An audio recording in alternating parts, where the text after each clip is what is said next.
Hello everybody, hope you all are fine. Open your English translation book at page number 76.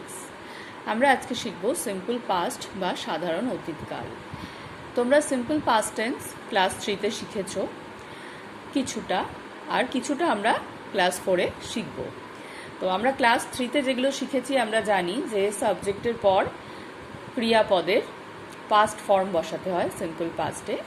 তো প্রথমে দেখো এখানে তোমাদের কিছু ক্রিয়াপদের প্রেজেন্ট আর পাস্ট ফর্ম দেওয়া আছে, এগুলো তোমরা নিজে নিজে পড়ে নেবে। তোমরা অনেক পড়েছো আগে, আরও নতুন কিছু এখানে হয়তো পেতে পারো।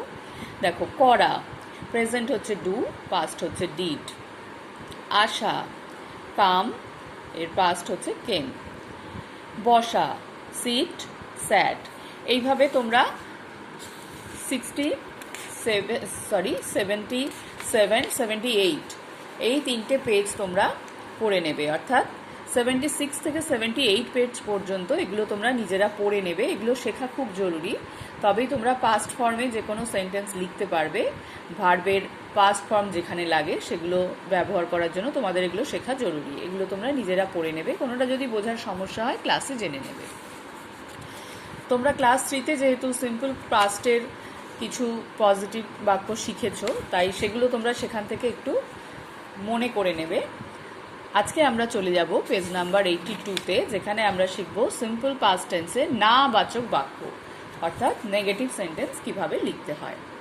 আমরা কি জানি, পজিটিভ সেন্টেন্স বা হ্যাঁ বাচক বাক্যে সাবজেক্টের পর আমরা ভার্বের পাস্ট ফর্ম বসিয়ে লিখছিলাম।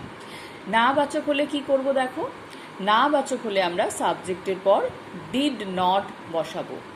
আমরা যেভাবে প্রেজেন্টে করেছি ডু নট বা ডাস নট বসিয়ে, সেটাই আমরা করব, শুধু ডু এর পাস্ট টেন্স বা ডাজ এর পাস্ট টেন্স ডিড বসাবো। চলো আমরা দেখি তোমাদের বইতে কি আছে। টু বি এবং টু হ্যাভ ভার্ব ছাড়া যে কোনো ভার্বের সিম্পল পাস্ট টেন্সের না বাচক বা নেগেটিভ বাক্য গঠন করতে হলে ডু এর পাস্ট ফর্ম ডিড ব্যবহার করতে হয়। সাবজেক্ট বা কর্তার পর ডিড বসে এবং মূল ভার্বের কোনো পরিবর্তন হয় না, এবং ডিডের পর নট বসে।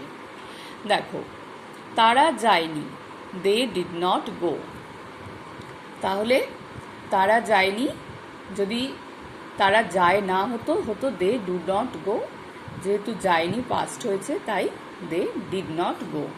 দেখো এখানে যেহেতু ডু এর পাস্ট ফর্ম ডিড হয়েছে তাই এখানে কিন্তু গো আছে, এটা কিন্তু পাস্ট ফর্ম হবে না, ভার্বটা সবসময় প্রেজেন্টই থাকবে, যেহেতু আমরা ডু এর পাস্ট ফর্মটা বসাচ্ছি না বাচক বাক্যে। রাম স্কুলে গেল না, Ram did not go to school. Shivani সেখানে যায়নি, Shivani did not go there. দেখেছো, সব ক্ষেত্রে একই হচ্ছে। তো এইভাবে তোমরা নিজে নিজে তোমাদের বইতে করবে। চলো আমরা দু একটা উদাহরণ দেখি। আমি যাই নাই, কি হবে তাহলে? I did not go. তারা আসেনি, they did not come. Ramala এখানে আসে নাই, তোমরা নিজেরা করতে পারবে। আমি তাকে সাহায্য করি নাই, মধু বাড়ি ফিরে নাই। এগুলো তোমরা নিজে নিজে করতে পারবে। তবু আমি বলে দিচ্ছি, আমি তাকে সাহায্য করি নাই, I did not help her or him. সে স্কুলে যায় নাই, কি হবে? She or he did not go to school. Kamal কাজটি করেনি, কি হবে তাহলে? Kamal did not do the work. তিনি বইটি কেনেননি, she or he did not buy the book. তোমার ভাই আমার কাছে আসেনি, your brother did not come to me. এগুলো তোমরা সহজেই করতে পারবে, কারণ তোমরা সিম্পল প্রেজেন্ট টেন্সে না বাচক বাক্য করেছো, এটা শুধুমাত্র পাস্টে লিখতে হবে। ওখানে আমরা ডু নট ব্যবহার করেছি, এখানে আমরা ডিড নট ব্যবহার করব। আমি দরজাটি বন্ধ করিনি, I did not close the door. Bimal ভাত খায় নাই, Bimal did not eat rice. সে আমার জন্য অপেক্ষা করেনি, she or he did not wait for me. আমরা কলকাতা যাই নাই, we did not go to Kolkata. ট্রেনটি থামলো না, the train did not stop.